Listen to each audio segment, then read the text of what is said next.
Bonjour à toutes et tous. Bienvenue.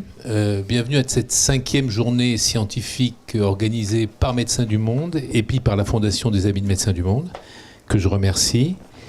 C'est devenu maintenant une habitude. Hein.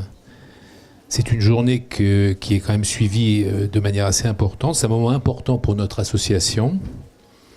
Ça permet de prendre du recul par rapport à nos opérations, de nous interroger, de réfléchir sur nos pratiques. Et puis ça nous permet aussi de dialoguer avec d'autres acteurs extérieurs à Médecins du Monde, ce qui est important. La journée va débuter donc sur les actualités, sur les recherches menées par Médecins du Monde, dans nos programmes, en Russie, en Géorgie et au Burkina Faso. Il y a une attention toute particulière pour une étude qui va être présentée sur la mission adoption. Je prends ce point parce que cette mission adoption qui est ancienne, qui est de plus de 30 ans, à Médecins du Monde, va se terminer à la fin de cette année. Et donc je voulais vraiment qu'on tenait à ce que pendant cette journée scientifique, il y ait quelque chose sur la mission adoption. Je vous rappelle que, pour mémoire, cette mission adoption a permis en 30 ans l'adoption de plus de 4300 enfants. Donc vraiment, je voulais à cette occasion remercier toute l'équipe, toutes les équipes, parce qu'elles sont très nombreuses, à Paris et en région, qui ont fait le travail durant ces 30 ans. Ensuite, il y aura 3 tables rondes ou conférences, avec comme fil rouge les déterminants sociaux de la santé, qui accentuent de manière croissante la précarité des populations dont on s'occupe à Médecins du Monde.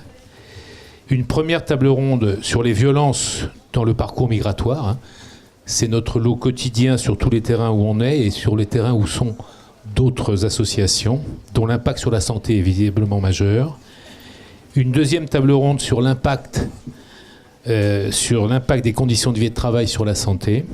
Et enfin, une dernière conférence sur ce qui sera sans doute déterminant dans les années qui viennent, à savoir l'influence majeure du changement climatique sur la santé, dont on voit déjà les effets dévastateurs dans de très nombreux pays, et même chez nous en Europe et en Occident. Donc voilà, j'en termine là. Je vous souhaite une très belle journée scientifique, riche en débats, discussions et échanges. Merci.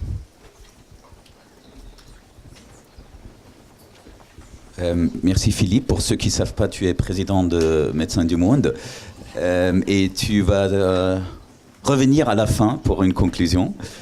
Tu peux rester, hein. Bonjour, moi c'est Niklas Luhmann, je suis le responsable du service recherche et apprentissage au siège de Médecins du Monde. Donc encore une fois, bienvenue à vous toutes et tous. Donc on va effectivement commencer avec une session jusqu'à la première pause qui va examiner ou qui va vous présenter, disons, les travaux récents en recherche opérationnelle que Médecins du Monde a fait avec ses partenaires nationaux et partenaires de recherche. C'est des sujets différents et aussi des approches différentes en recherche opérationnelle. On va essayer de s'intéresser, comme toujours chez nous, à comment ils ont pu ou vont être utilisés pour améliorer nos programmes, pour prendre un peu de recul, comme l'a dit Philippe, et aussi pour améliorer le dialogue, disons, de plaidoyer ou politique entre les acteurs décisionnaires, les populations eux-mêmes et elles-mêmes, les bénéficiaires, et nous-mêmes et nos associations partenaires. Donc on va essayer aussi avec vous de regarder un peu, au-delà du contenu des études, de comment ils ont été utilisés dans nos projets. Donc on va commencer avec quelqu'un que je connais depuis très longtemps, Elisabeth Avril. Elle est directrice d'une association de réduction de risques très importante à Paris, Gaia Paris, qui est aussi l'association qui gère la salle de consommation à moindre risque, et qui est, elle, responsable de la mission Géorgie depuis son début, le début de cette mission, qu'elle a imaginé cette mission et qu'elle a ouvert et qu'elle est responsable de mission de ce programme depuis le début. On a beaucoup travaillé sur ce projet ensemble, avec bien sûr toutes les équipes terrain et toutes les autres. Et assez tôt après l'ouverture, en fait, ce programme a été mené avec une groupe d'autosupport, avec une groupe communautaire avec laquelle on a développé un projet de réduction de risque. Et assez vite, on a vu que nos collègues et les bénéficiaires et les acteurs politiques se sont interrogés sur l'épidémie de VHC qui est très importante en Géorgie, et on a commencé à mener plusieurs études au sein de notre programme avec aussi cette association communautaire, et dont la plus importante va vous être présentée par Elisabeth. Voilà, c'est à toi.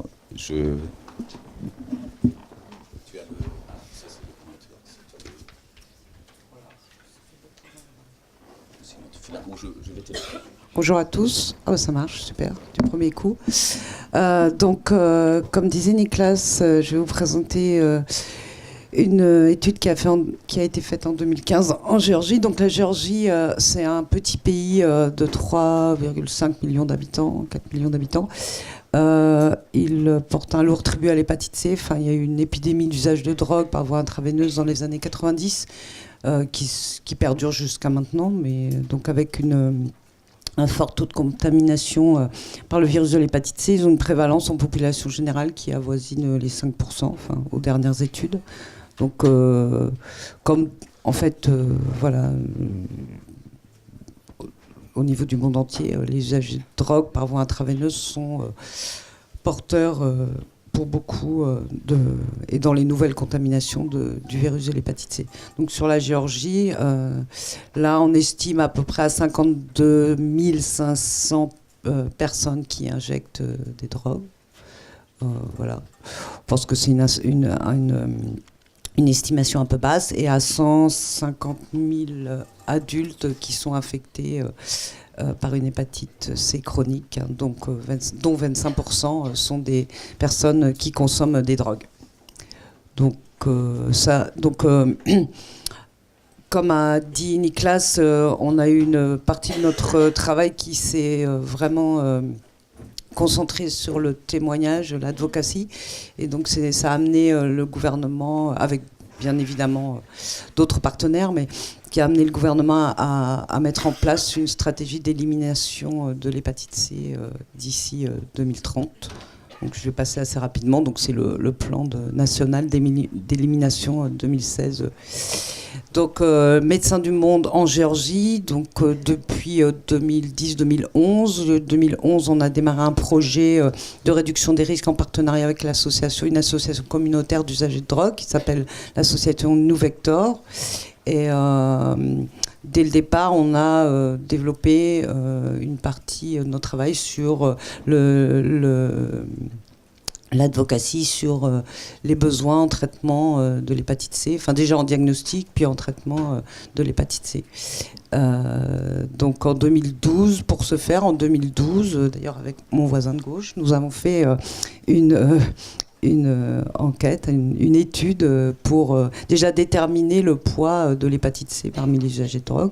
Vous voyez les résultats, 92% des anticorps pour l'hépatite C, 83% une infection chronique active et 22% avec une fibrose sévère au niveau du foie. Donc des besoins de traitement très importants et pas d'accès au traitement. Donc en 2015... travaillant donc avec le gouvernement, les associations, tout ça, en 2015, on a démarré cette étude sur l'accompagnement des usagers de drogue lors du traitement d'hépatite C par une intervention par les pairs éducateurs. Donc les objectifs, c'était de vraiment faciliter l'accès au traitement des usagers de drogue, hein, faciliter l'accès au plan national d'élimination de l'hépatite C. Et avec donc pour ce faire un accompagnement simple par les éducateurs pairs pour donc améliorer l'observance et la rétention au traitement, garantir une bonne adhérence, observance au traitement et améliorer les comportements à risque vis-à-vis de la transmission de l'hépatite C, donc d'où spécifiquement sur la réinfection après traitement. Donc la méthode, là c'est le schéma vraiment de... Il y a eu 2 bras, donc un bras avec les personnes qui ont été screenées, enfin dépistées, PCR positives, donc porteuses d'ARN pour le VHC. C'est très médical, j'ai l'impression, je sais pas, mais bon. L'infection active pour l'hépatite C. Et donc ces personnes ont constitué un bras de l'étude et puis un bras témoin des personnes qui étaient négatives. Il y a eu donc un traitement pour celles qui étaient positives, un traitement de 12 semaines et ensuite un suivi jusqu'à 15 mois après la fin du traitement. Donc pendant la méthode d'intervention, donc par rapport au schéma de l'étude, donc les participants ils étaient recrutés au niveau de l'association Nous Vector, hein, l'association partenaire, et de une clinique Néolab, qui est une clinique partenaire avec laquelle on travaille. Donc ils ont intégré le plan national d'élimination de l'hépatite C, et puis ils ont bénéficié d'un accompagnement par les travailleurs pairs formés à la réduction des risques. Donc l'intervention, vous voyez là-dessus les sessions de counseling qui ont été proposées. Donc counseling réalisé par les pairs éducateurs au moment du démarrage du traitement, pour le groupe traitement, à la fin du traitement, à 9 mois après et 15 mois après, et pour le groupe témoin, à 9 mois et à 15 mois. Donc sur le recueil des données, il y avait un questionnaire qui explore les pratiques à risque à M0, M12 et à 9 mois et 15 mois après la fin du traitement, et une recherche associée en bleu à une recherche d'hépatite chronique, quoi, enfin de PCR, d'ARN pour le VHC. Pour le groupe traité et puis pour le groupe témoin à 9 mois et à 15 mois après la fin du traitement.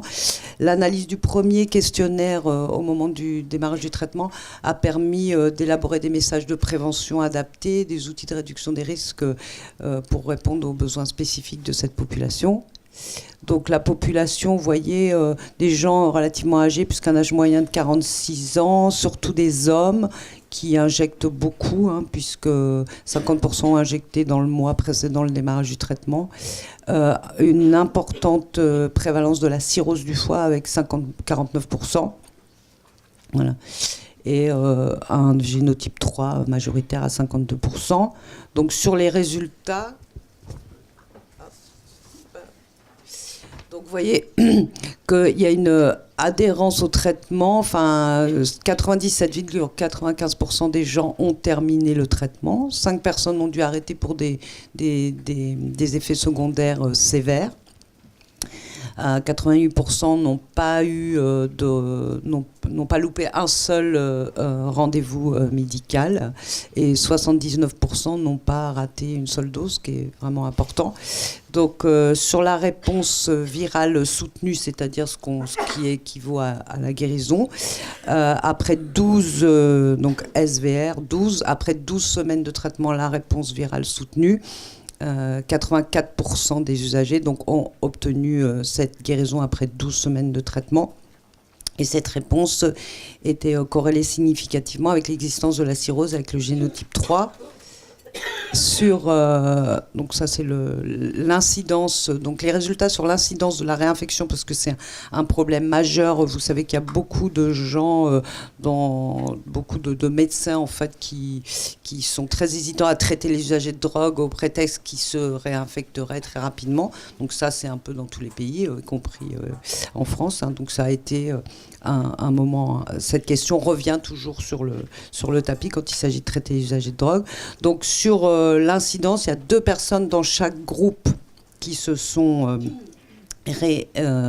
infectées et réinfectées. Donc dans le groupe traité, une personne à la première visite à 9 mois post-traitement et une à 15 mois post-traitement. Donc ça donne un taux d'incidence de 1,2% personnes année. Et sur le groupe témoin, vous avez deux infections à la première visite à 9 mois, ce qui donne un taux d'incidence de 8,3 pour 100 personnes années. Donc les deux groupes ne sont pas différents en termes d'âge, de sexe, d'éducation, de logement et de catégorie professionnelle. Et concernant l'injection, l'injection de drogue dans les 6 mois passés, pour le groupe traitement, c'est 56,8%, pour le groupe contrôle, 36,8%, mais la différence n'est pas significative. Donc, les conclusions et les recommandations, donc on voit que malgré les limites de l'étude, puisque vous avez vu que le groupe témoin était pas très les gens étaient peu nombreux dans le groupe témoin, ça montre néanmoins un taux d'incidence de la réinfection du VHC qui est faible dans le groupe des usagers qui ont bénéficié de l'accompagnement par les éducateurs pairs et des sessions de counseling, et vraiment de l'accompagnement, puisqu'il se pouvait que les éducateurs pairs accompagnent les gens à leur rendez-vous physiquement. Enfin, quand on dit accompagnement, c'est au sens global du terme. Donc ça montre aussi l'efficacité d'une intervention qui est assez simple à mettre en place par les pairs éducateurs sur l'observance, la rétention en traitement dans un centre de réduction des risques. Donc ça peut être intégré dans un centre de réduction des risques. Et donc ça plaide en faveur d'une intégration des services, on va dire des services VHC, dépistage, traitement dans les centres de réduction des risques. Et on voit que ce modèle améliore l'accès aux soins et aux traitements. Et vraiment, ça montre aussi que pour les inquiétudes concernant la réinfection, qui sera un prétexte pour ne pas traiter les gens, ne tiennent pas à l'épreuve des faits. Et je pense qu'une étude comme ça peut... on a vu que l'année dernière, on est parti en Arménie pour faire une mission Explo, et on voit qu'au niveau du gouvernement, ça les intéresse d'avoir des données fiables, des études fiables pour pouvoir justement se lancer, avoir des arguments pour commencer un traitement, pour commencer un programme et soutenir des associations locales ou les partenaires pour commencer à s'intéresser à la santé des usagers de drogue, qui est en général pas le souci forcément principal des gouvernements. Je vous remercie de votre attention, et si vous avez des questions, je répondrai.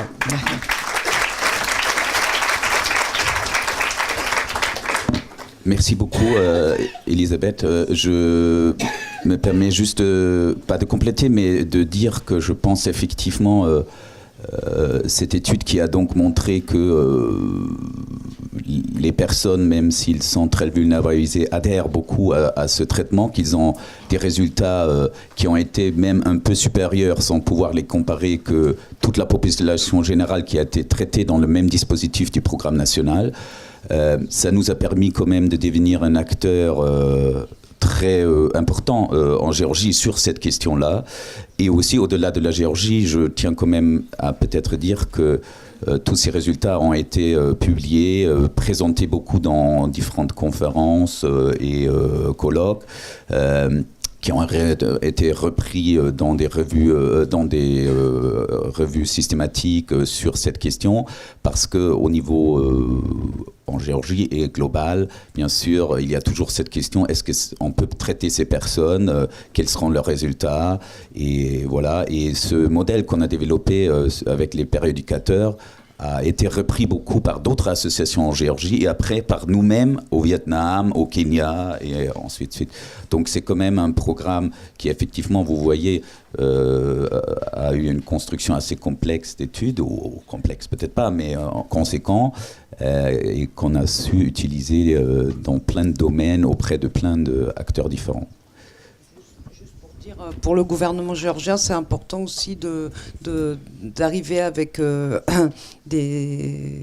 des évidences scientifiques pour leur prouver que l'importance de développer des programmes de réduction des risques, et que s'ils veulent atteindre leur stratégie d'élimination de l'hépatite C en 2030, ils sont, avec la population d'usagers de drogue par voie intraveineuse qu'il y a dans ce pays, il faut vraiment qu'ils développent des programmes de réduction des risques intégrés avec les usagers de drogue et pas contre, et que que même au-delà, ils revoient un peu leur copie, mais là, on n'a rien à leur envier, nous les Français, hein, sur la légalisation, sur les lois qu'il y a dans leur pays par rapport aux usagers de drogue, parce que c'est des lois extrêmement répressives.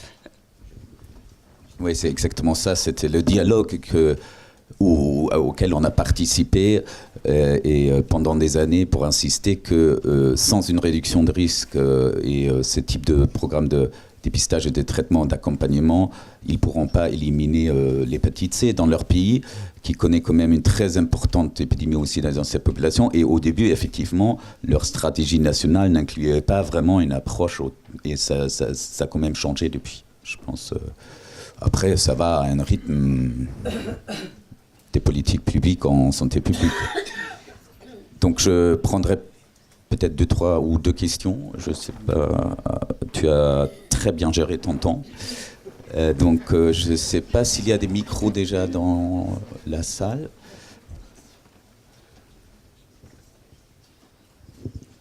Bonjour. Merci pour cette présentation. Je suis Diana Bandiaï du département recherche d'Action contre la faim. J'étais très intéressée par vos résultats. Et j'aurais juste une question en termes d'implémentation. Quels ont été les challenges que vous avez rencontrés pour mettre en place ce counseling par les pairs, enfin, si vous en avez rencontré, et si oui, comment vous les avez adressés d'un point de vue recherche-implémentation? On a, dans l'équipe en Géorgie, on a un médecin, Tamouna, d'ailleurs je la remercie hein, parce qu'elle m'a aidé à faire la présentation, donc, et une équipe de Harm Reduction Officers qui travaillent en fait depuis 2011 avec l'association New Vector et qui avaient déjà des gros challenges importants avec eux pour structurer et pour avoir vraiment... on va dire, en collaboration, élaborer un programme de réduction des risques qui serait adapté à la Géorgie, puisqu'il y avait un manque de savoir, un manque de qualité de notre point de vue hein, des pratiques, parce que c'était vraiment le démarrage des programmes de réduction des risques en début des 2010. Quoi. Donc ça, déjà, ça a été un challenge. Et ensuite, revoir avec eux le guide de l'éducateur père, travailler avec eux ces guides, ces protocoles pour qu'ils puissent accompagner les personnes en traitement. Donc ça a été un sacré boulot. Et ensuite, bien suivre que les gens ne rataient pas leur rendez-vous. Enfin, il y avait quand même un accompagnement soutenu pendant ce temps-là. Mais ce qu'on fait dans les programmes de réduction des risques, dans les bons programmes de réduction des risques en France, d'accompagner les usagers. Par contre, ce que nous, on a noté en Géorgie, c'est que les gens étaient très intéressés, très volontaires par rapport à ce traitement qui arrivait et qui était vraiment un très gros poids pour leur santé et pour... ils avaient beaucoup de camarades qui mouraient de cirrhose et de problèmes. Donc, je pense qu'ils étaient très motivés pour accéder à ce traitement. Et, je ne sais pas s'il y a eu d'autres. Bonjour, merci pour votre présentation. Moi aussi, j'ai une question par rapport aux éducateurs, sur les éducateurs. Le mode de recrutement, est-ce que ce sont des anciens usagers eux-mêmes ou ce sont des personnes qui ont été sensibilisées par rapport aux problèmes de... Donc voilà les gens. Alors voilà. Les éducateurs en Géorgie, on les appelle des social workers, drug workers, sont tous des usagers de drogue. Ce ne sont pas des ex-usagers de drogue. Ce sont des usagers de drogue. Alors, plus ou moins actifs, mais certains plus du tout actifs, certains moyennement actifs, certains très actifs. Donc, c'est aussi un challenge, mais c'est intéressant justement de travailler avec la réalité de leur quotidien, dans un certain mode de vie qui est différent de celui des usagers français ou d'un autre pays, mais c'est justement, ça donne... une pertinence au projet. C'est parfois très compliqué, mais ça donne de bons résultats et une alliance importante, quoi. Donc, ils sont recrutés. Quand on a démarré le projet, on a donc fait ce partenariat avec l'association New Vector, et c'est eux qui se cooptent avec plus ou moins notre avis, quoi. C'est vraiment, c'est même pour nous le programme le plus communautaire en termes de programme, même au-delà de la recherche, dans le sens où il a été construit dès le début avec une association communautaire, et dans le sens, elle n'est pas juste une association, c'est une association de usagers. Et donc effectivement, le directeur, du directeur jusqu'au...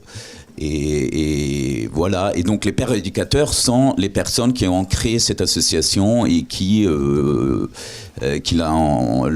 porté, qui font le programme et qui donc étaient après formés avec nous. Et par nous, ensemble, on a développé cette approche un peu plus spécifique d'accompagnement à ce nouveau traitement, parce qu'il n'y avait pas d'expérience de ce traitement, presque dans le pays, ou en tout cas pas dans cette population.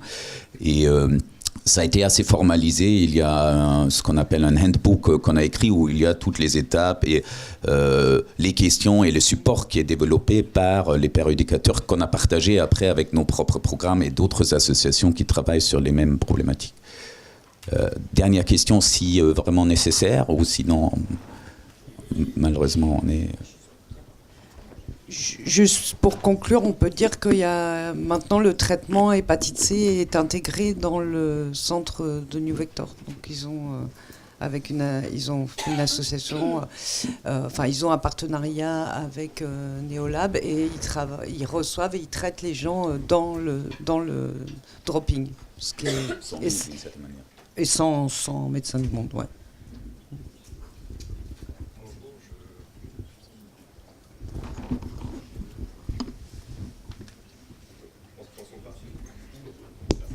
Bonjour, je suis pharmacien en santé publique et je m'intéresse en thèse aux considérations pharmaco-économiques autour justement des AAD. Y a-t-il eu des problématiques en Géorgie avec le gouvernement au niveau du financement du traitement? J'ai pu remarquer dans votre présentation que justement le schéma d'Aclatasvir, Sofosbuvir n'a pas été utilisé justement. Il permet aujourd'hui, il a été démontré d'avoir un moins d'effets indésirables en tout cas, et généralement de perdre moins de patients pendant le traitement. Et donc d'un point de vue économique, avez-vous eu des problématiques avec les gouvernements, et le gouvernement géorgien en particulier? Le traitement, la disponibilité des traitements dépendait du plan stratégique national. Donc c'est le gouvernement qui a fait ces guidelines avec ce qu'ils avaient comme traitement disponible. Et donc les antiviraux d'action directe qui sont disponibles dans le pays sont financés par la compagnie pharmaceutique Gilead. Gilead a fait un partenariat quasi exclusif avec le gouvernement géorgien pour, je pense, dans l'optique de prouver que l'élimination de l'hépatite C était possible dans un pays. Et comme là, c'est un petit pays, sûr qu'ils ne vont pas prendre l'Égypte, c'est plus facile avec la Géorgie. Enfin, et donc ça, c'est effectivement quelque chose de très contraignant qu'on a débattu. Mais au départ, ils étaient aussi sur les traitements avec interféron, riba, avant la disponibilité des nouvelles molécules, à un prix moindre, mais on voyait qu'il y avait très très peu de gens qui y accédaient. Et là maintenant, on voit vraiment, je crois que la première année, depuis 2016, je me trompe peut-être, mais je crois qu'ils ont traité plus de 15 000 personnes en Géorgie. Donc voilà, c'est un mal pour un bien, on va dire.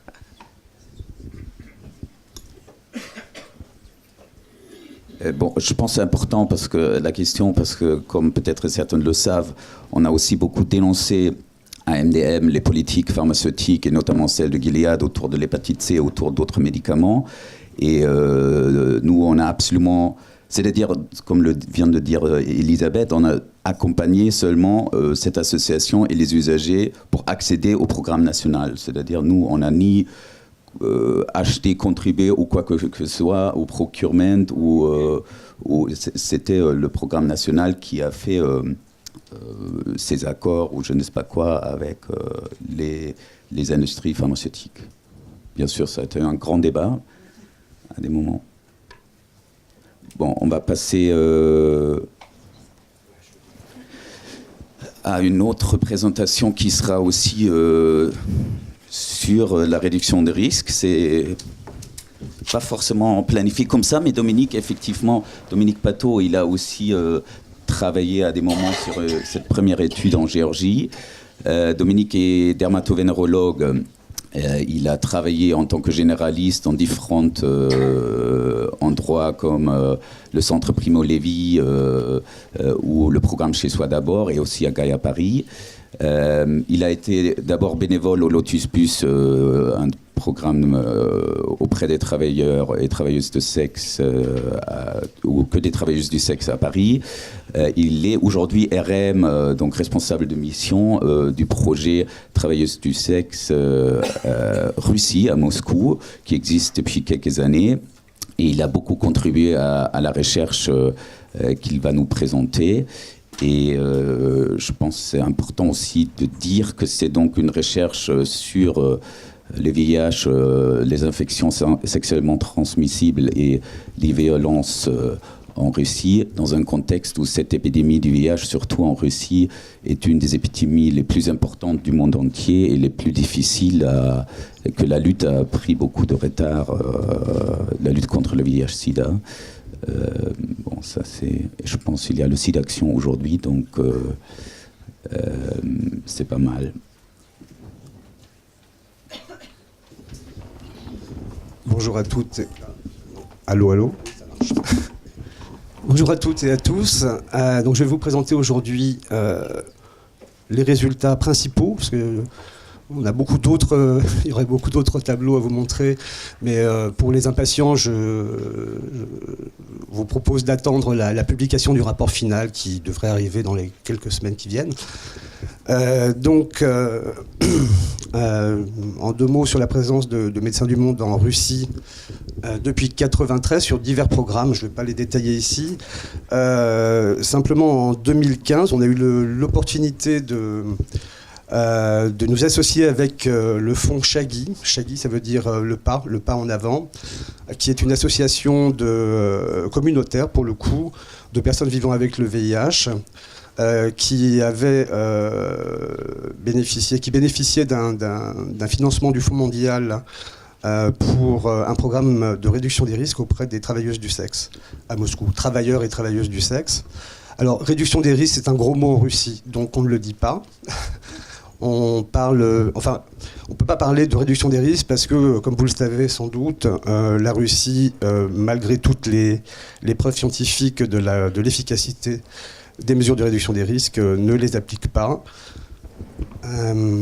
Voilà, donc c'est une étude sur la situation du VIH en Russie, comme le disait Nicolas. Effectivement, la Russie est un des pays où le VIH continue de progresser. Les chiffres officiels en 2017 parlaient de 1 million, mais de l'aveu même du directeur du Centre fédéral VIH-Sida, on était probablement déjà plus proche de 2 millions, avec une prévalence dans la population générale qui est aux alentours de 1,2. À titre de comparaison, je crois qu'en France, on est à 0,3 ou 0,4 à peu près. Voilà. Alors, pour la situation des travailleuses du sexe à Moscou, on estime qu'il y a 120 000 travailleuses du sexe à Moscou. Mais concernant le VIH et les IST, on a très très peu de données qui ont des méthodologies assez variables et parfois douteuses, puisque on voit qu'au niveau national, en Russie, les prévalences sont estimées pour le VIH entre 1,6 et 65%. Alors 65%, c'est très probablement médié par l'injection de drogue. Et à Moscou, deux études seulement donnaient des chiffres entre 4,8 et 14,1%. C'est pour ça que...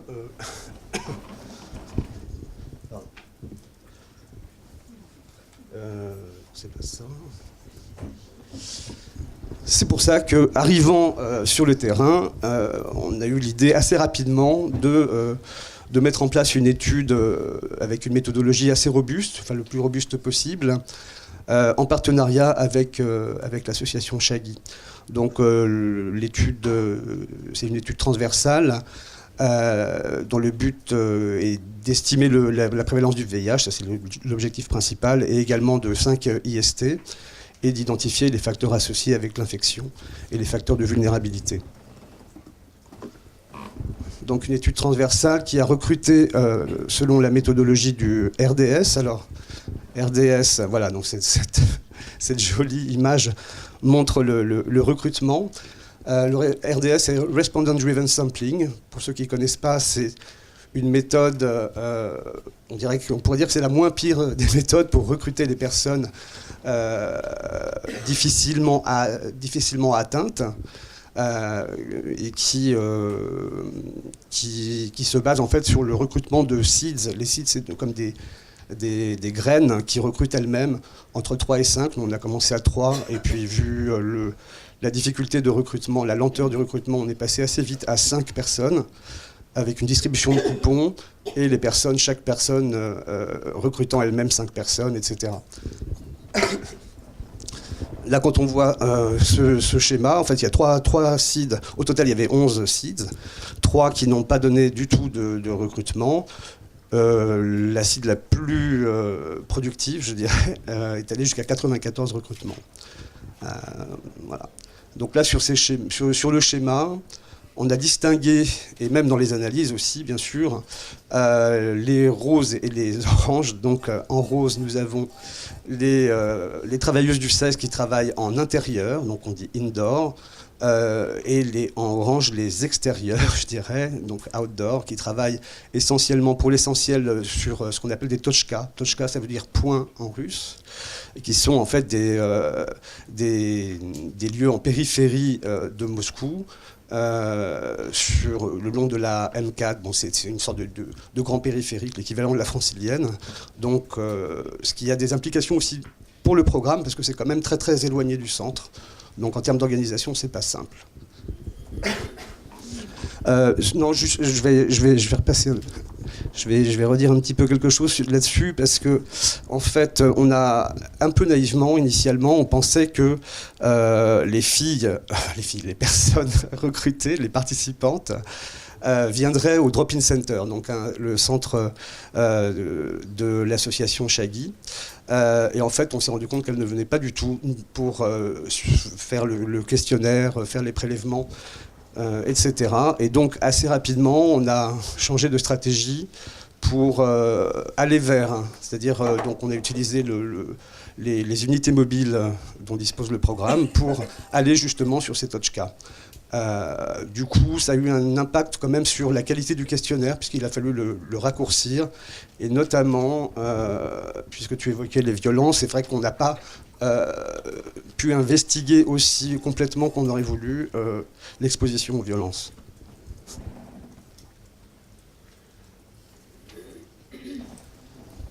Je ne sais pas au niveau de temps, c'est... Ouais, bon, d'accord, ok. Bon, on va accélérer un peu. Donc ça, c'est des résultats sociodémographiques qui montrent que, en fait, vous verrez un peu le long des diapositives, vous verrez que les travailleuses outdoor sont, comme on pouvait le penser intuitivement, plus exposées au risque VIH, IST, violence, etc. Là, ici, on voit que près des 3/4 des participantes sont des citoyennes russes. Alors, oui, et seulement moins de 20% sont enregistrés à Moscou, ce qui a une importance en termes d'accès aux soins. En Russie, on a accès à des soins gratuits, notamment le traitement VIH, que si on est enregistré, que dans la ville dans laquelle on est enregistré.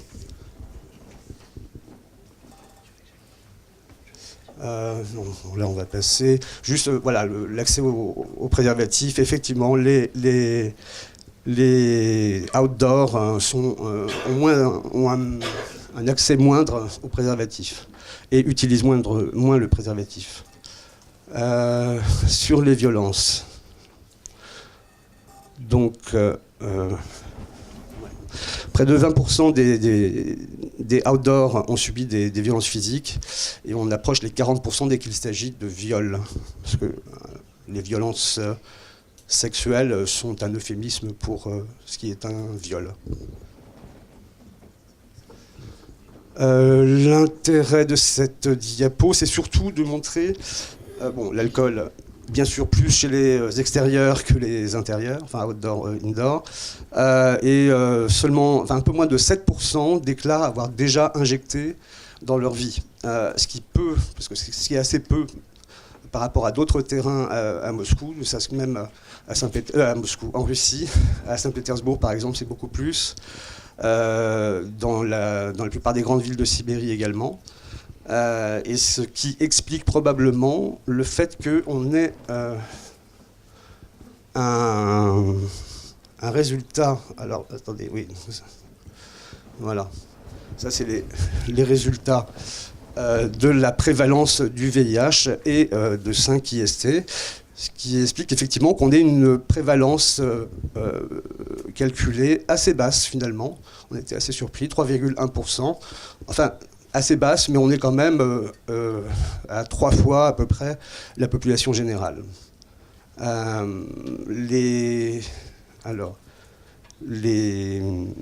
Sur ce schéma, en fait, il y a une différence significative d'exposition, d'infection active, parce que donc le chlamydia, le trichomonas et le mycoplasme génitalium sont bien plus élevés chez les outdoors que chez les indoors. Il n'y a pas de différence significative sur le gonocoque. Alors la syphilis, ce qui est un peu frustrant, c'est qu'on a effectivement 14%, enfin 15% presque. Mais c'est juste un reflet de l'exposition sur la vie entière, puisque on ne faisait que des tests rapides, des TROD, et donc seulement le TPHA. Enfin voilà, on ne pouvait pas dater l'infection.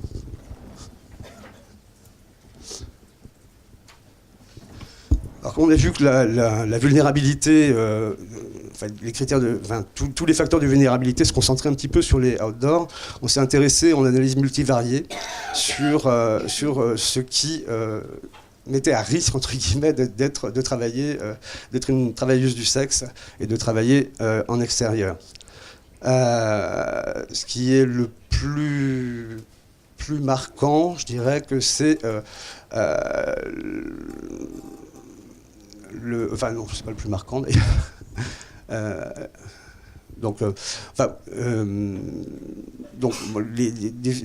Les travailleuses du sexe en extérieur, oui, effectivement, sont à plus haut risque de subir des viols.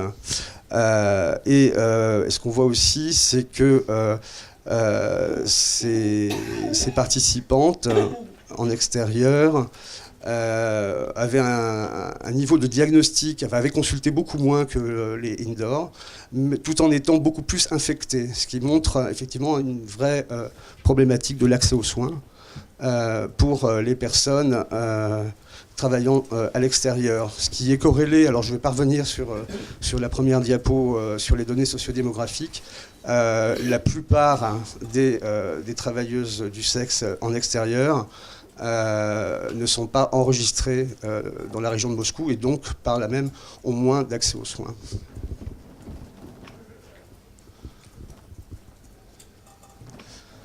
Rapidement, donc les facteurs associés avec le fait d'avoir une infection sexuellement transmise qui inclut le VIH.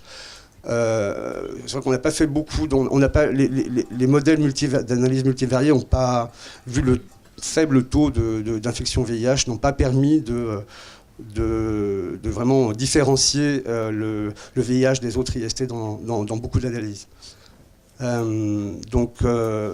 Évidemment, on retrouve le fait d'être outdoor sex worker. Également, le fait d'être migrant interne. Migrant interne, c'est des personnes qui sont citoyens russes, mais qui n'habitent pas dans leur région d'origine. Et donc là, encore une fois, un problème d'accès aux soins. Voilà. Et les personnes qui n'ont jamais eu de test VIH et qui ont du coup, sans doute du fait du manque de counseling, qui n'ont jamais eu finalement de counseling sur le VIH et les IST. Donc elles sont plus à risque d'être infectées. Très rapidement, quelques conclusions. Donc un niveau quand même élevé, très élevé d'IST chez les travailleuses du sexe à Moscou. Alors, avec quand même 43% des participantes qui présentaient au moins une infection. Encore une fois, ça inclut le VIH ou d'autres infections. Des besoins criants en matière de santé sexuelle. C'est vrai pour les travailleuses du sexe, c'est vrai pour la population générale en Russie. C'est vraiment très lacunaire, y compris pour le VIH. Enfin, les niveaux de connaissances sur le VIH dans la population générale est à pleurer, vraiment. Alors... Bon.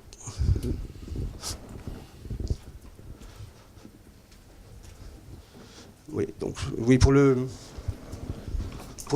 recommandations et donc finalement le plaidoyer, donc il y a plusieurs niveaux de plaidoyer. C'est vrai qu'en Russie, on peut se dire que, et c'est vrai que c'est difficile de faire du plaidoyer au niveau du gouvernement, hein, comme je le disais au début, les preuves scientifiques sur la réduction des risques pour les usagers de drogue n'a pas influencé du tout les mesures gouvernementales, ni la position, ni les perspectives. Donc c'est pour ça qu'on ne parle pas de réduction des risques, mais de programmes de prévention. Enfin, on a tout un tas d'euphémismes pour pouvoir finalement dire ce qu'on veut dire. Ce qu'on veut dire, d'ailleurs, qu'on peut dire off the records, quoi. C'est-à-dire que dans une réunion officielle, jamais on pourra parler de réduction des risques, mais dans les couloirs, sans problème. Et on peut être parfois entendu. En tout cas, nous, on est Médecins du Monde, une association internationale. On n'est pas forcément les mieux venus pour, d'une certaine façon, donner la leçon au gouvernement russe. C'est aussi pour ça que dès le début de l'étude, on s'est allié, on a cherché un allié dans une structure gouvernementale qui est le Centre de recherche je ne sais plus, en épidémiologie, le TSNI on dit en russe, mais voilà, qui dépend pas directement du ministère de la Santé, mais pas loin, et qu'on a associé dès le début. Donc eux nous ont fait gratuitement toutes les analyses de prélèvements vaginaux, gorge, anus.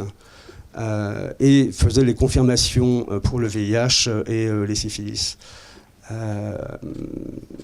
Voilà, donc eux, on va les associer bien sûr à la diffusion des résultats. On a quelques publications en cours, des présentations qu'on espère pouvoir faire, et voilà. Après, notre partenaire aussi est plutôt bien vu avec... plutôt en bonne relation avec la municipalité de Moscou, ce qui permet quand même de faire de la réduction des risques sans le dire, encore une fois. Sur les niveaux de recommandations, quand même, il y a aussi des recommandations internes. Du coup, je pense que c'est un impact positif de cette recherche. C'est que pour l'équipe, parce que c'est les travailleurs sociaux de l'association Chagui qui faisaient passer les questionnaires, etc. Je pense que ça leur a permis de prendre conscience du niveau de violence auquel étaient exposées les personnes, ça notamment, et du niveau très, très faible de connaissances sur les IST et le VIH. Et donc on espère que du coup cette étude aura un impact aussi là-dessus. Voilà. Merci.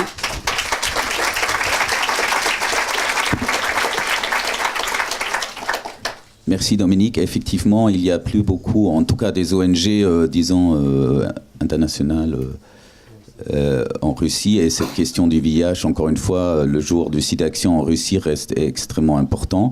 On n'a pas forcément, ça c'est intéressant aussi, trouver exactement ce qu'on pensait pouvoir trouver. Mais c'est quand même des résultats très intéressants, notamment sur la vulnérabilité des personnes qui travaillent dans la rue comparée à celles qui travaillent à l'intérieur, et d'autres IST qui sont très très importants, et aussi des taux de violence. Peut-être ça serait à creuser parce que ça n'était pas conçu comme ça, mais qui nous semble quand même très élevé. Oui, juste sur les violences, comme je disais, effectivement, la reformulation, la refonte du questionnaire nous a vraiment un peu plombé là-dessus, hein, sur ce qu'on voulait avoir. Et je pense que si on voulait explorer un peu plus cet aspect du programme, il faudrait plutôt une étude qualitative, je suppose. Est-ce qu'il y a... Je prendrai 2 questions, s'il y a une deuxième. Bonjour, merci pour la présentation.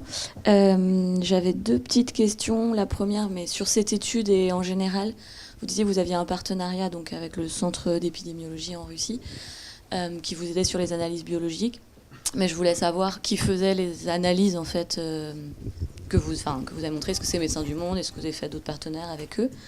Et la deuxième question, c'est, bon, l'étude s'est terminée il y a peu, mais qu'est-ce que vous pensez faire par la suite par rapport aux résultats que vous avez obtenus, par rapport à vos programmes d'intervention ou de plaidoyer ou autres? Voilà. Alors, donc, pour la première question, donc, l'analyse de la base de données finalement finale de cette recherche, c'est Médecins du Monde qui l'a faite. C'est Aline Bernier qui était référente épidémiologiste qui a fait les analyses. Et pour la deuxième question, qui était par rapport à qu'est-ce qu'on va faire. Oui, comme je disais, donc on a une présentation. Alors c'est un poster avec une discussion qui a été retenue à IAS, merci, à Mexico. On pense avoir une présentation orale au Congrès européen de l'Association internationale des IST, enfin de lutte contre les IST, UST. Qu'est-ce qu'on a encore dans les tuyaux? On a un article qui va... Alors on ne sait pas encore ni où ni quand on va le publier. Il y a probablement plusieurs publications possibles, hein. C'est vrai que des publications très IST seront peut-être plus intéressées par une analyse détaillée des résultats concernant les IST, avec notamment ce qui ressort pas là dans ces résultats, c'est les variations, enfin déjà la présence enfin ça c'est pas une nouveauté, mais la présence d'agents infectieux au niveau de la gorge, au niveau de l'anus, mais ça a été une nouveauté pour nos partenaires russes par exemple. Hein, ils ont découvert que la gorge pouvait receler du gonocoque ou du chlamydia. Voilà. Donc ça on va essayer effectivement de communiquer un peu là-dessus. Je dirais que autant au niveau du plaidoyer local à Moscou, en Russie, que ultra local, je dirais, c'est-à-dire sur notre programme en fait. Comme je disais, je pense que les travailleurs sociaux ont été sensibilisés à quelque chose dont ils n'avaient pas conscience. Et on espère que ça va vraiment influer sur la qualité du programme.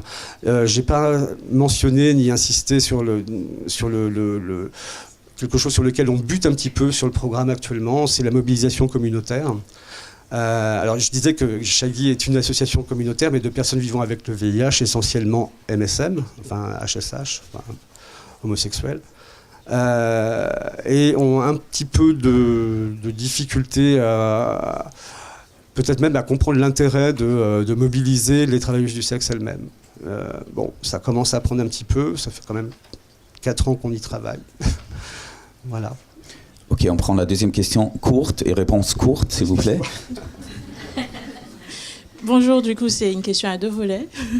Merci pour votre présentation. Le premier volet, c'est concernant le modèle, la méthodologie RDS. Et je me demandais si c'était une méthodologie qui favorisait des biais de sélection. Et du coup, s'il y en avait, comment vous avez pu contrôler ça? Et deuxième partie de la question, c'est sur les facteurs économiques. Est-ce que vous avez pensé à les inclure dans vos estimations économiques, c'est-à-dire revenus, tout ça, quoi. Sachant que ça pourrait influer sur les accès aux soins. Voilà.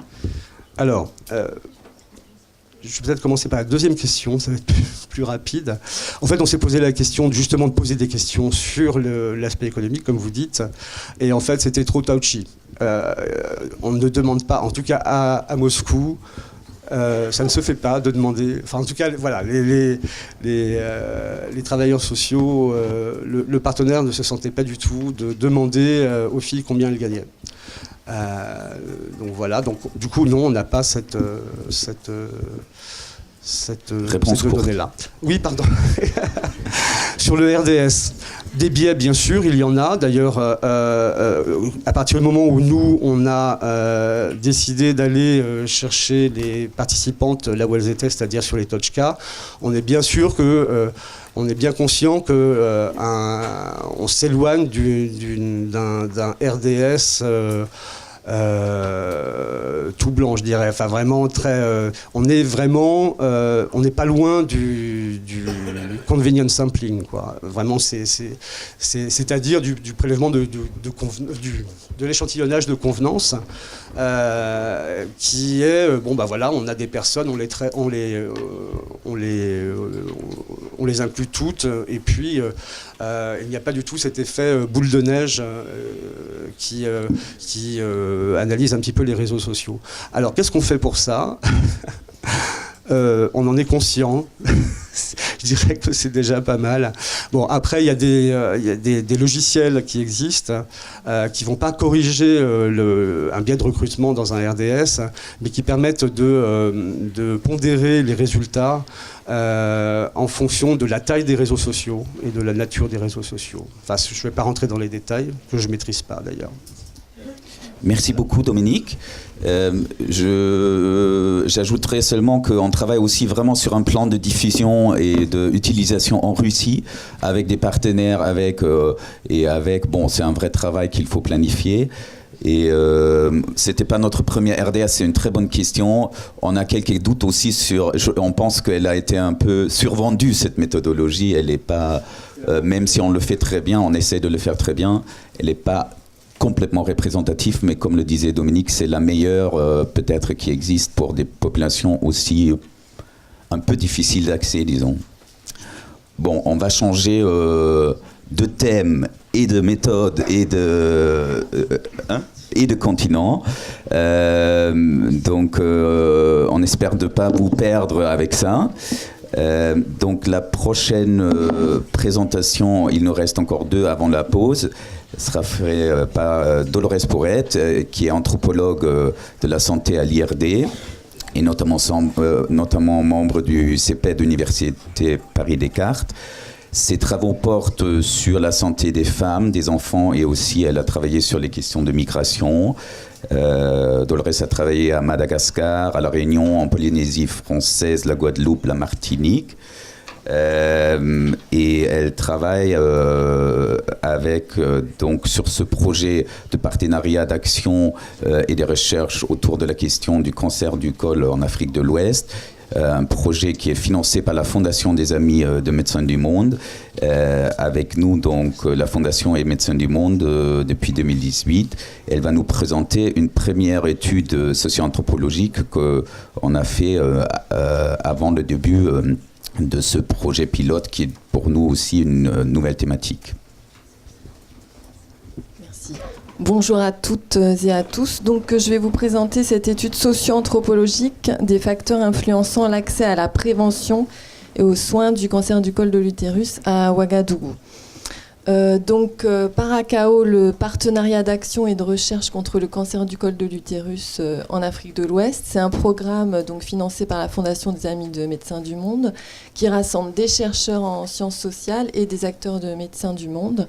Et on travaille autour d'un programme sur la mise en place d'une nouvelle stratégie de dépistage du cancer du col à Ouagadougou. Donc, je vais vous présenter cette première phase qui était une étude socio-anthropologique qui sera suivie d'une deuxième phase qui comportera donc l'intervention de Médecins du Monde, de mise en place de cette stratégie de dépistage et d'une étude mixte qui visera à évaluer la faisabilité et la pérennité de cette intervention entre 2019 et 2021.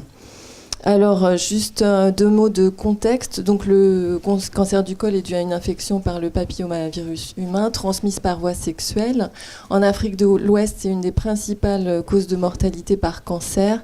Et au Burkina, c'est le cancer le plus fréquent chez les femmes. Bon, on n'a pas d'estimation très fiable, mais c'est une cause de mortalité importante, malgré, depuis 2016, des mesures pour assurer la gratuité du dépistage des lésions précancéreuses. Donc actuellement, la technique de dépistage, c'est l'inspection visuelle par acide acétique. Ces mesures sont malheureusement encore peu appliquées. Alors, les objectifs de l'étude socio-anthropologique, c'était d'identifier les facteurs qui favorisent ou au contraire qui constituent des obstacles à l'accès au dépistage et à la prise en charge des lésions précancéreuses et du cancer du col. Au niveau individuel, tout d'abord, on a interviewé les femmes sur les connaissances et les représentations de la sphère génitale, des maladies féminines, des cancers féminins, leurs pratiques liées à la prévention et aux soins de ces maladies, et leurs expériences liées au cancer du col en termes de dépistage et de parcours de soins. Et aussi au niveau institutionnel, on a documenté l'offre de dépistage et de prise en charge du cancer du col et les difficultés de mise en œuvre de cette offre. On a travaillé dans le district sanitaire de Basse-Cuye à Ouagadougou, qui est un district d'intervention de médecins du monde, et notamment on a travaillé dans 9 formations sanitaires publiques. Et on a réalisé une 50aine d'entretiens semi-directifs individuels, donc 23 entretiens avec des femmes de 17 à 58 ans, dont 17 femmes qui ont été rencontrées dans des lieux publics, marchés, ateliers de couture, salons de coiffure, etc. Et 6 femmes qui ont été dépistées et référées pour suspicion de lésions précancéreuses. Et donc on a interviewé aussi 25 professionnels de santé, principalement des sages-femmes. Alors les principaux résultats, donc du côté des femmes, on a pu mettre en évidence l'importance de l'hygiène intime qui passe par des pratiques régulières, quasi quotidiennes d'hygiène intime, des douches, des toilettes intimes, la propreté des vêtements et des toilettes, etc. Et ces pratiques visent à préserver la sphère reproductive de la femme et éviter les maladies féminines comme les pertes blanches, démangeaisons, IST, etc. Et on a aussi mis en évidence le faible recours aux soins gynécologiques en dehors des périodes de grossesse en raison des coûts élevés de ces consultations. Le cancer du col est vraiment perçu comme une maladie qui fait peur, une maladie dangereuse, mortelle, qui ne se soigne pas, donc qui est vraiment associée à la mort. Les causes du cancer du col sont mal connues, donc certaines femmes évoquent l'alimentation, le recours à la contraception, d'autres femmes font le lien avec la sexualité, les IST, mais c'est souvent une mise en cause de la sexualité de l'homme en termes de vagabondage sexuel par exemple, mais pas de leur propre sexualité. Alors chez les femmes qui ont déjà été dépistées et référées, on observe des connaissances un peu plus précises sur le cancer du col et il y a quand même l'idée d'une blessure ou d'une plaie dans l'utérus qui s'aggrave et peut donner le cancer si on ne la soigne pas.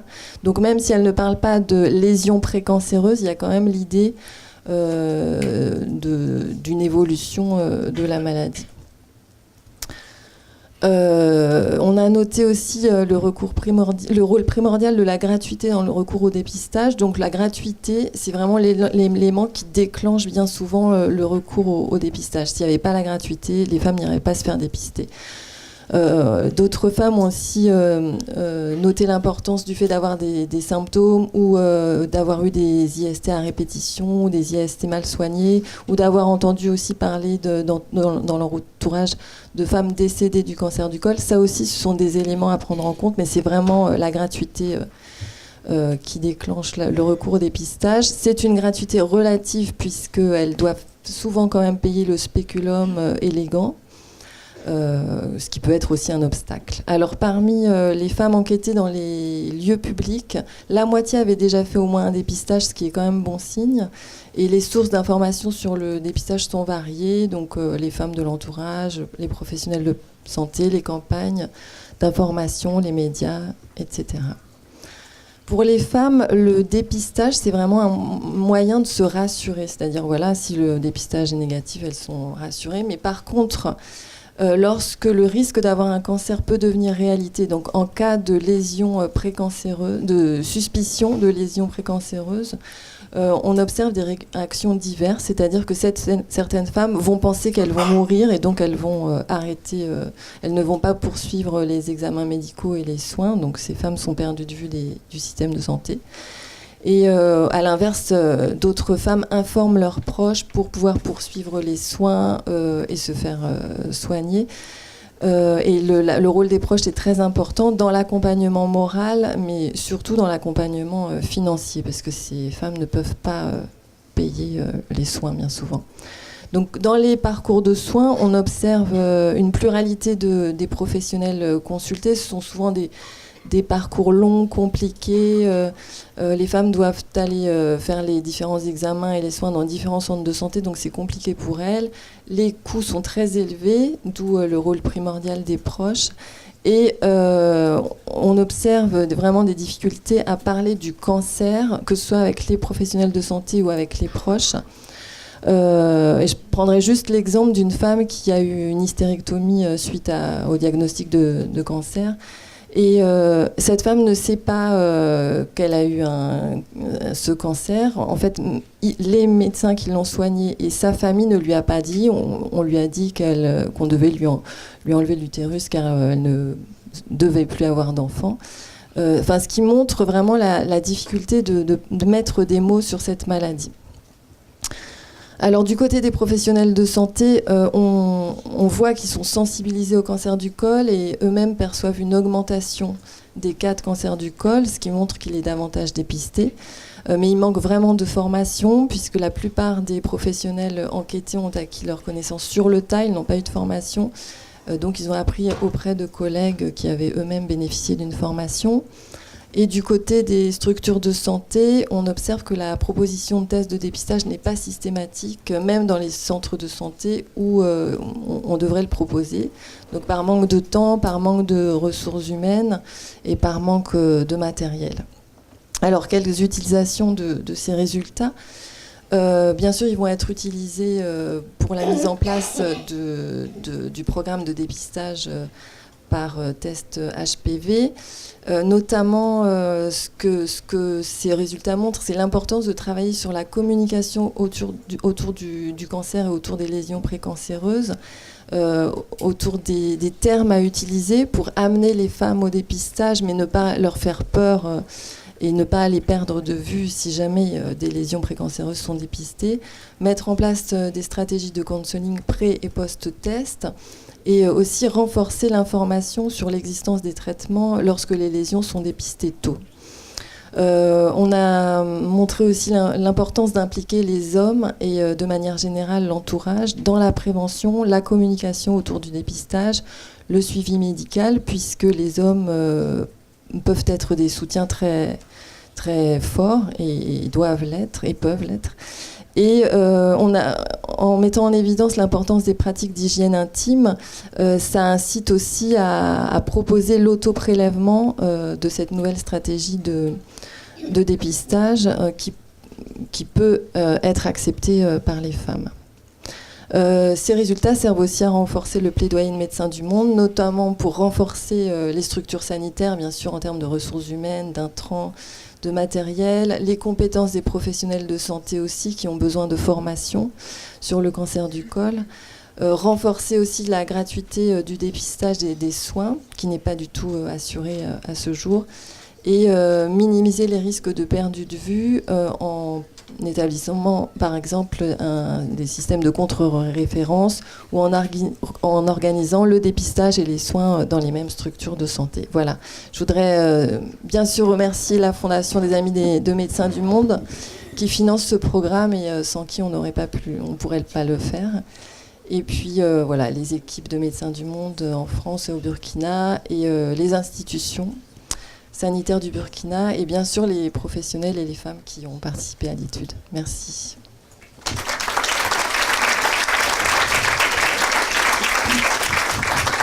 Bravo, très bon timekeeping. Et très bonne présentation. Effectivement, c'est une première étude, peut-être pour partager avec vous que le projet en soi est en train de commencer.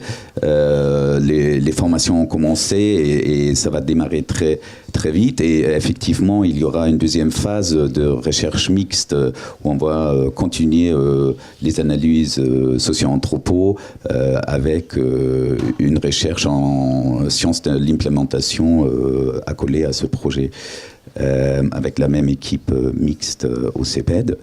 Donc là aussi, 2 questions, si vous voulez bien.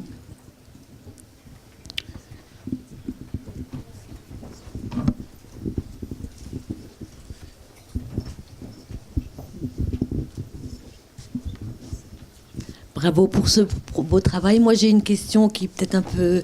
Mais pour une réflexion donc plus en amont, ou en aval, je ne sais plus, de ce travail, est-ce que vous avez une réflexion sur une campagne de vaccination contre le papillomavirus? Est-ce que c'est envisageable? Est-ce que c'est allé jusque-là? On n'en a pas tellement parlé avec Médecins du Monde et je ne sais pas si vous en avez discuté. Oui, c'est-à-dire il y avait des discussions autour de la vaccination, pas forcément pour les volets recherche, mais pour le programme en fait. Bon, c'est un peu complexe, mais il y a eu déjà des campagnes de vaccination assez conséquentes au Burkina, et donc on ne voyait pas notre plus-value forcément sur ça. Et pour démarrer un premier projet, on ne se sentait pas de pouvoir couvrir tous les éléments qui touchent au cancer du col, donc la prévention primaire, mais c'est pas absolument pas exclu. Mais on commence donc avec un projet de prévention secondaire, si on peut l'appeler comme ça, dépistage. Et traitement des lésions précancéreuses.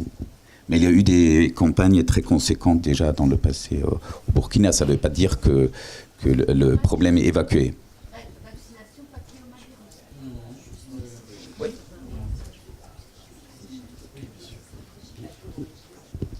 Antoine. Et si vous pouvez vous présenter, s'il vous plaît. Ça... Oui, Antoine Lazarus, je suis au CA de Médecins du Monde. Ma question, c'est quel est le suivi? Parce qu'une fois qu'on a fait le dépistage, donc qu'on a appris aux gens qui sont malades, disons, qu'est-ce qui va se passer ensuite? Est-ce qu'on n'est pas, dans la mesure où pour certaines elles ne sont pas suivies, dans le cas de figure qu'on a discuté au début des dépistages du VIH, alors qu'il n'y avait pas encore de traitement qui allait venir après? Voilà, donc c'est la question que je pose.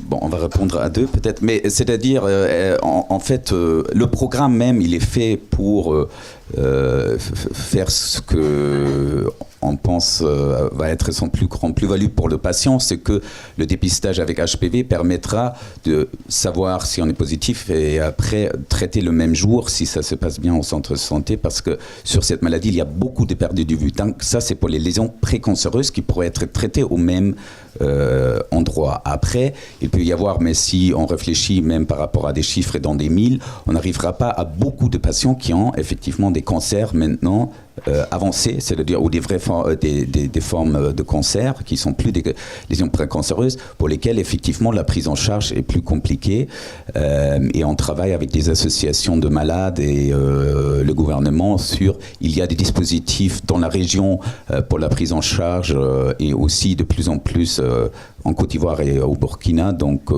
je ne sais pas si la décision a été complètement prise, mais on travaille sur cette prise en charge et aussi avec des associations qui travaillent sur les soins palliatifs.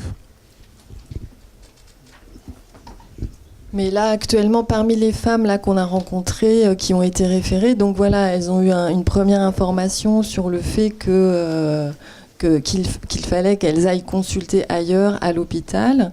Donc là, déjà, certaines femmes se disent « ça y est, j'ai un cancer », donc elles n'y vont pas. Ailleurs, à l'hôpital, donc on leur fait une biopsie en général. Là, il y a 2 mois d'attente. Donc là, une femme avait été interviewée au moment de cette attente. Et elle devait y retourner déjà pour voir les résultats. Et elle disait, mais en fait là, j'y suis pas allée parce que. Et on sentait dans l'entretien qu'en fait, elle n'avait pas envie d'aller voir les résultats, quoi. Et ensuite, au niveau des soins, voilà, il n'y a pas de cryothérapie, d'après ce que j'ai compris. Il y a des possibilités de chirurgie. Et pour la chimiothérapie, les femmes sont souvent envoyées à l'extérieur du pays. Donc, c'est réservé quand même à des femmes à un niveau de vie plus élevé.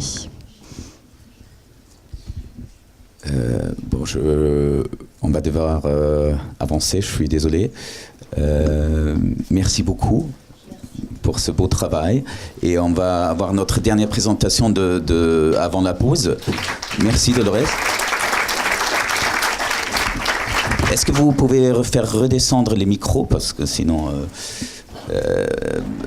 donc la dernière présentation de cette première session, Philippe, notre président, l'a déjà un peu introduit, donc ça se portera sur la mission adoption qui a existé pendant très longtemps à MDM, et Michel Lebros va nous faire cette présentation. Elle a un doctorat scientifique et elle a travaillé pendant plus que 10 ans en tant que bénévole sur ces projets, sur la mission adoption à Médecins du Monde.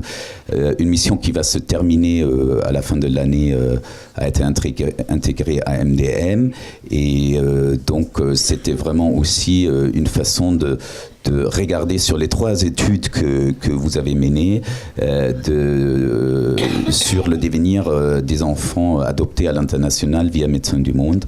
Et donc ça nous semblait important de le partager aujourd'hui avec vous. Voilà, bonjour. On va faire de l'informatique d'abord. Oui. Donc effectivement, je vais vous parler d'un sujet totalement différent puisqu'il s'agit d'adoption internationale et de l'impact d'un passé traumatique subi par ces enfants adoptés sur leur devenir. Voilà, donc pour situer, mais comme vient de le dire Nicolas, pour se situer dans les projets Médecins du Monde et dans la stratégie de l'ONG, eh bien, il est important pour nous de dire que, en fait, 2019 est une année très particulière puisqu'elle marque la cessation de cette activité qui aura duré plus de 3 décennies avec l'adoption d'enfants, plus de 4200 enfants sur ces 3 décennies. La première adoption avait eu lieu en 1990 et donc cette activité a progressé avec des années 2004-2005 où plus de 300 enfants étaient adoptés via Médecins du Monde, ce qui a situé Médecins du Monde comme étant le premier organisme agréé en adoption internationale. Alors, la particularité de la mission adoption, c'est de s'être positionné sur l'accompagnement des adoptions complexes d'enfants à besoins spécifiques.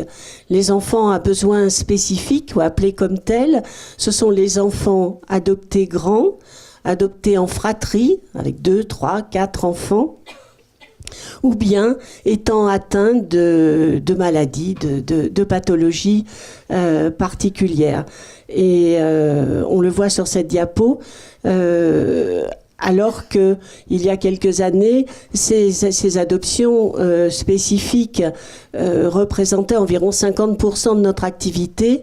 En 2016, qui était la dernière année à peu près pleine en activité, ces adoptions complexes représentaient 100% des cas. Alors ces 4200 adoptions nous ont permis bien sûr de constituer une base de données unique en pré, également en post-adoption.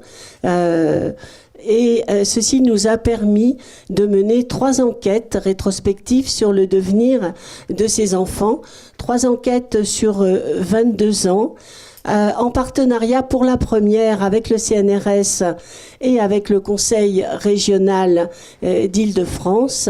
Ces 3 enquêtes ont donné lieu à 4 publications, dans une revue internationale. Et ces publications ont été signées par le docteur Geneviève André, pédiatre, qui a été directrice de la mission adoption pendant 11 ans, avec laquelle j'ai beaucoup travaillé, par moi-même et également avec la collaboration du professeur Colette Vidalet, pédopsychiatre de Nancy. Ces 3 enquêtes se sont situées sur 3 périodes totalement différentes, tant au niveau socio-économique qu'au niveau politique, juridique, dans les pays concernés. La première a porté sur la période 1990-2000, où les enfants étaient originaires en majorité de Roumanie, à cette époque-là. La deuxième sur la période qui était la période 2001-2006, 2005 exactement, qui était prédominée par la Chine. 60% des enfants de cette période étaient originaires de Chine. Et la deuxième, 2006-2012, avec des enfants originaires de Chine et du Vietnam principalement. Nous avons pu travailler ainsi sur 1363 familles et 1617 enfants adoptés. Les objectifs de ces études étaient d'identifier les difficultés rencontrées par les enfants dans leur passé et d'analyser leur impact sur leur devenir. Alors, impact sur l'intégration des enfants, relation avec leur famille, intégration sociale, l'intégration à l'école, mais aussi impact sur leur santé et leur devenir en général. Deuxième objectif, faire évoluer les pratiques, bien sûr, de l'adoption pour un accompagnement optimal des familles. Troisième, développer une stratégie de prévention des risques d'échec.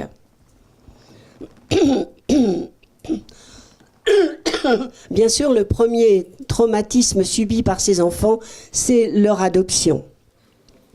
Et vous pouvez voir s'afficher sur cette diapositive les principales raisons de l'adoption, de l'abandon de ces enfants, l'incapacité parentale, mais également la pauvreté des familles, différentes situations ayant obligé cet abandon d'enfants. Je ferai référence au niveau de ce premier traumatisme subi à l'ouvrage de Nancy Newton-Verrier qui a travaillé et a beaucoup parlé de cette blessure primitive de ces enfants. Les pays d'origine des enfants déterminent fortement leurs conditions de vie en pré- et post-adoption. Et vous voyez en abscisse ces pays d'origine et l'âge moyen à l'adoption en fonction de chacun de ces pays. Autant pour les pays d'Asie, l'âge à l'adoption se situe entre 0 et 2 ans en moyenne, autant vous voyez que pour les pays de l'Est, eh bien on arrive à des âges de 7, 8 ans, voire plus pour ces enfants. Et près d'un enfant sur 5 a plus de 7 ans à son arrivée. Alors, quels sont les traumatismes subis par ces enfants dans leur passé ? Eh bien, vous voyez que le traumatisme le plus important, ce sont les maltraitances et les négligences subies par ces enfants. Un enfant sur 3 est concerné par un ou plusieurs de ces traumatismes. Vous voyez également que la malnutrition arrive en tête, mais également le passage pour les enfants en institutions multiples, la vie dans la rue. Certains ont assisté au décès de l'un de leurs parents, certains ont été séparés de leur fratrie. Enfin, tous ces traumatismes, bien sûr, on le verra, vont impacter leur devenir. Donc l'âge à l'adoption est un marqueur fort et le taux de traumatisme du passé est corrélé à cet âge à l'adoption. Et vous voyez sur les barres rouges de cet histogramme qu'en fonction des tranches d'âge à l'adoption, eh bien, le taux de traumatisme peut quasiment atteindre, pour les enfants arrivés les plus grands, 100%. Ces traumatismes affectent différemment les enfants selon leur pays d'origine. Par exemple, sur la première barre qui concerne les maltraitances et les négligences subies par les enfants, eh bien, vous voyez, on a pris deux exemples comme l'Amérique du Sud et les pays de l'Est en gris et en jaune qui présentent les taux les plus importants, alors que les pays d'Asie en présentent un taux tout à fait moindre. Le traumatisme le plus fréquemment rencontré dans les pays d'Asie est la malnutrition, mais vous voyez que c'est avec une fréquence totalement différente des autres traumatismes. Donc les déterminants les plus forts sont bien sûr un passé indélébile qui gardera un impact sur la vie de l'enfant, le poids du temps, en particulier de l'institutionnalisation, du temps passé par ces enfants en institution, et le pays d'origine, le pays d'où ils proviennent. En quoi ces traumatismes impactent-ils le devenir des enfants ? En quoi sont-ils des déterminants de santé ? Nous allons principalement parler ici de l'équilibre psychologique de ces enfants. Le taux d'enfants avec difficultés psychologiques à leur arrivée et lors de chaque enquête pour la dernière, qui concerne la période 2006-2012, était de 37%, c'est-à-dire environ un enfant sur 3. Ce taux a diminué puisque vous voyez que dans la première et la deuxième enquête, on était à un enfant sur 2, un peu moins d'un enfant sur 2. Ces traumatismes persistent et après l'adoption, et on les a retrouvés jusqu'au moment des enquêtes et peuvent atteindre soit 17, 21%, donc concerner un enfant sur 5. Pour lesquels des difficultés psychologiques perdureront. J'ai dit traumatisme, pardon, je crois. Les difficultés psychologiques des enfants à leur arrivée et après, vous voyez ici leur répartition. La première, c'est l'incapacité à supporter la frustration. Puis ensuite, vous voyez les suivantes.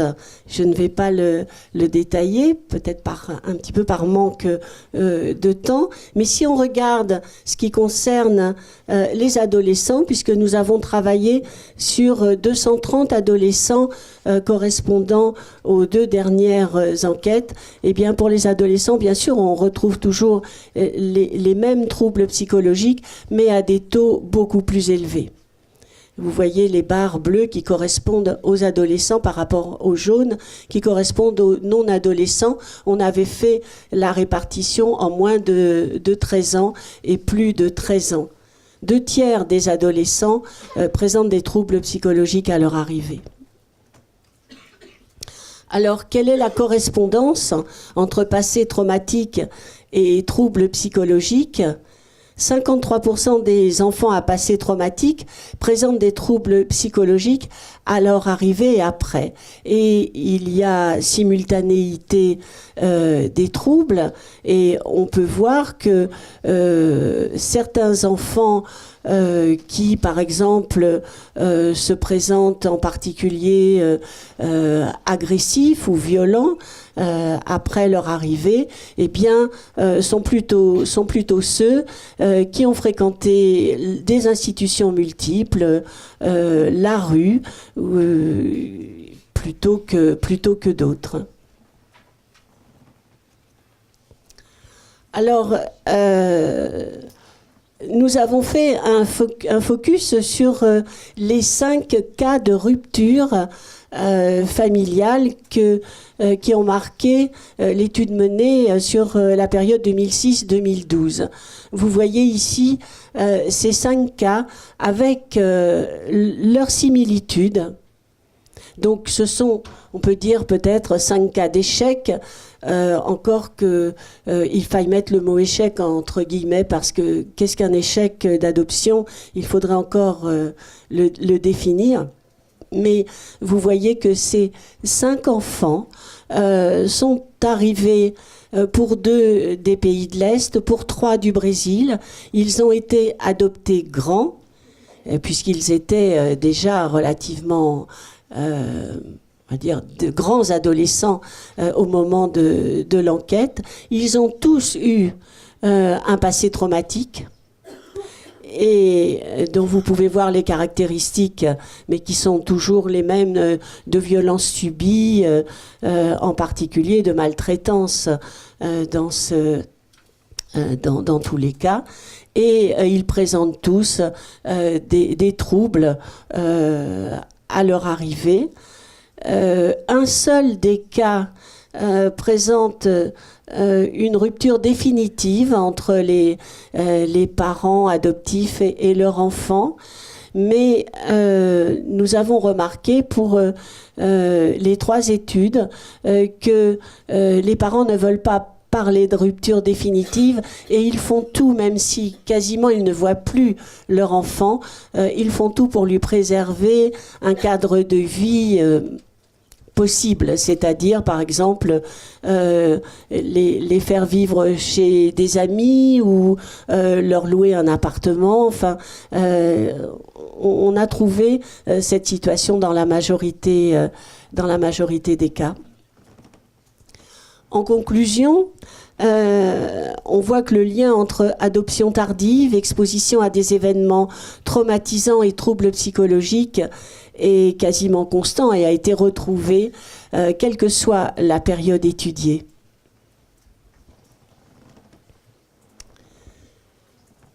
Ces travaux, je ne pourrais pas dire à quoi ils vont servir à Médecins du Monde, mais ils constituent essentiellement un partage de connaissances pour les acteurs de l'adoption. Ce sont des clés, comme tous les travaux qui sont faits, notamment sur ce sujet, ce sont des clés pour un travail de prévention en amont des apparentements, avec la nécessaire transparence des dossiers des enfants, la préparation des enfants dans leur pays d'origine et la préparation des adoptants à la parentalité adoptive et l'anticipation, si possible, des adoptions pour éviter qu'elles ne soient si tardives. La nécessaire organisation de la post-adoption. J'ai envie de dire que la post-adoption, c'est le grand défi de l'adoption internationale aujourd'hui, puisque les adoptions sont en très forte décroissance, mais les enfants adoptés sont là, ont besoin de lieux de parole, ont besoin d'être suivis, ont besoin d'être aidés dans leur quête de recherche des origines, et donc il est nécessaire de renforcer les suivis post-adoption qui font partie de la procédure d'adoption, mais également d'avoir de plus en plus de lieux pour parents et adolescents tenus par des professionnels de l'adoption internationale et formés à ces problématiques et des associations d'adoptés qui donc donnent la parole à ces adoptés et les aident. Donc juste une diapo sur les 4 publications qui ont été faites dans Neuropsychiatrie de l'enfance et de l'adolescence, qui présentent l'étude les études faites dans leur généralité, ou bien par exemple une qui concerne le statut d'adopté et leur positionnement vis-à-vis de leurs origines. Voilà. Je vous remercie de votre attention.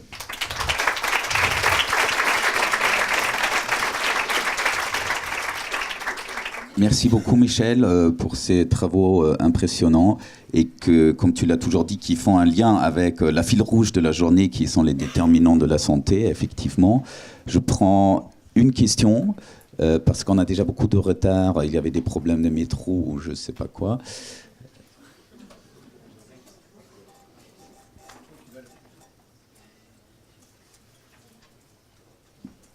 Besoin de café? Oui, merci, c'est effectivement très intéressant. J'ai juste une question sur les personnes qui ont, enfin les adolescents qui ont fait une rupture. Vous dites 5 adolescents. Sur combien d'adolescents? 5 sur 540.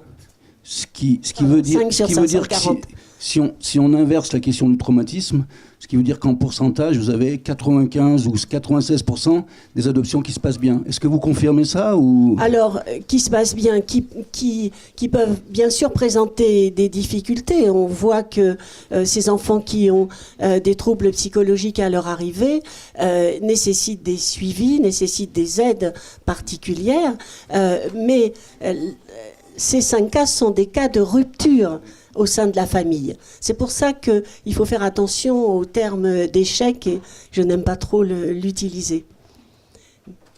Voilà. D'accord, merci.